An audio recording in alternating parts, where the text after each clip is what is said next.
Hey guys, welcome back to TechMan. Today, let me show you how to get Goblin Boohoo Emote in Clash Royale. If you're wondering how to get the Goblin Boohoo Emote in Clash Royale, here's the scoop. This dramatic little goblin crying emote isn't always in the shop. It's usually tied to special events, bundles, or limited offers.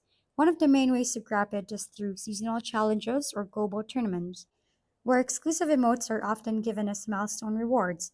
You can also find it on shop offers, sometimes bundled with gold, gems, or even other rewards. Though this usually costs real money, on rare occasions it may appear in cosmetic deals or event bundles, so keep an eye out whenever Supercell rotates its offers.